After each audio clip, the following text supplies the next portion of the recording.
ఇది కేవలం సమాచారంగా మాత్రమే భావించండి. వైద్య నిపుణులను సంప్రదించండి.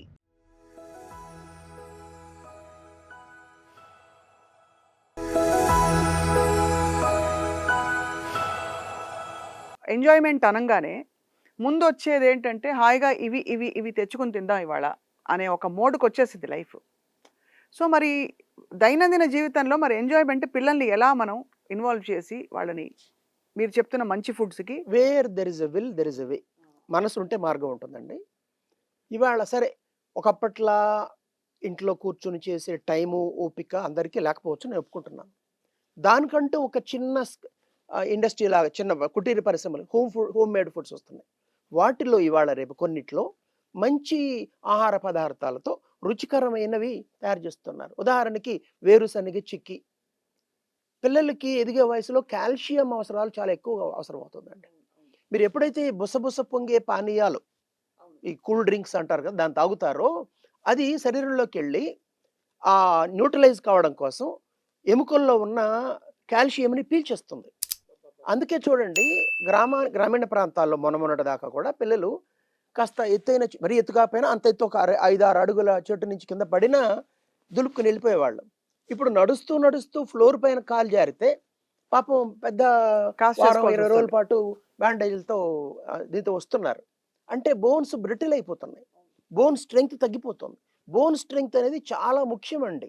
పిల్లలకి ముఖ్యం, పెద్దవాళ్ళకి ముఖ్యం. ఏ వయసైనా ముఖ్యం. కాబట్టి నువ్వులు, నువ్వుల లడ్డు తాటి బెల్లంతో లేదా మామూలు బెల్లంతో నువ్వుల లడ్డు అమ్ముతున్నారు.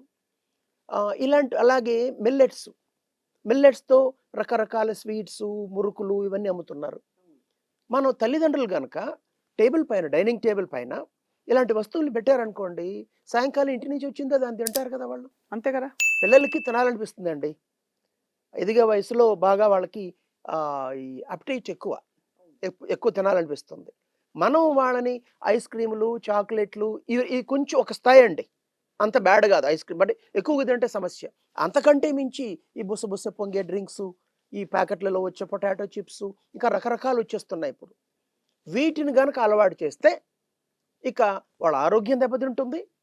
అంతకంటే మించి వాళ్ళ బ్రెయిన్ సెటప్ మారిపోతుంది. కాన్సంట్రేషన్ లెవెల్స్ తగ్గిపోతాయి. హైపర్ యాక్టివిటీ పెరుగుతుంది.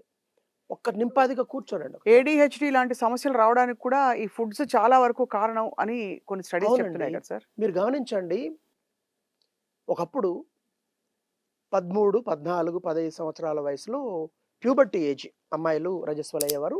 అబ్బాయిలకి రజస్వల అంటూ ఒక యాడ్ స్టిక్ ఉండదు కానీ ఆ స్టేజ్ చేరుకునేవాళ్ళు.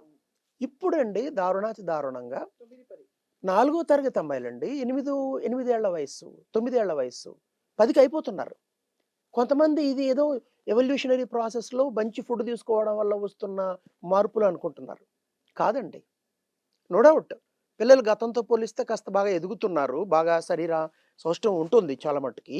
బట్ ఇది ఒక స్మాల్ యాస్పెక్ట్ మాత్రం. ప్రధానంగా ఈ జంక్ ఫుడ్ వల్ల ఇది జరుగుతోంది.